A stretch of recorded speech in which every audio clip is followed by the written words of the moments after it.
Welcome back to another lesson from the Dark Night of the Soul. Today we want to talk about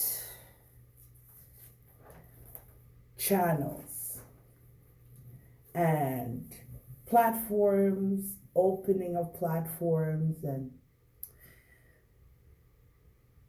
during the Dark Night of the Soul, I'm not going to tell you that all platforms are, no. Some platforms are there and they're there to help people and they're informative. I mean, there's some really great ones out there. Some ones will crack me up for hours, even days when I think about it later, right?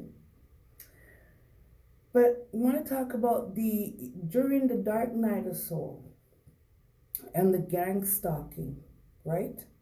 So there's all kind of form of gang stalking, right? They will call you from a certain area code. You'll get thousands of phone calls, all kinds of awkward hours of the day and regular hours of the day also. You get calls asking you silly questions, like questions like you're like, are you like what's going on? Like, this is most likely the first half of it, because you'd be getting calls and saying, what's going on? Okay. During these gang stalking,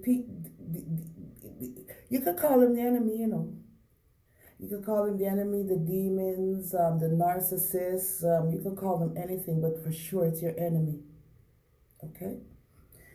Your enemies, right? Because it seems like during the Dark Night of the Soul, the enemies is broad. Okay? They try to get as much people as they want or they would like to say bad things about you, which is not true, and just gaslight the world, right? Um, they go as far as to open up channels, right?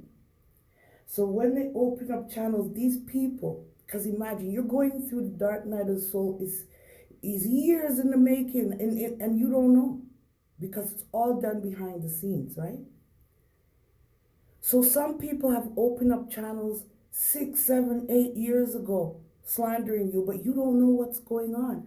Some people open up their channel even 10 years, 11 years, 15 years ago, and they were slandering your name. But you even came across the video and you don't even, you're like, oh, it's not even you they're talking about. These people are just terrible, right? Because the things that they're saying, such backhanded jokes, comments, and God knows what. But when you wake up, the backhanded jokes don't work anymore, right? When they're throwing their backhand, they're like, oh, but I said that 5,000 times about her, nothing happened. Well, when you wake up and you see these on your algorithm and you see these videos and you listen, you're like, wow, look at that, a backhanded comment. They're sure to their self that it's not a backhanded comment because they've been sitting in a copycat narcissistic role for so many years that they don't even realize that they are slandering, defaming, hurting another person, right? Because they're so into it. Oh, ha, ha, it's so funny. And they're targeting and backhanding people with comments, right? So the minute you wake up and you start to put check, like, what are you saying? They're up in arms. Like, oh, no,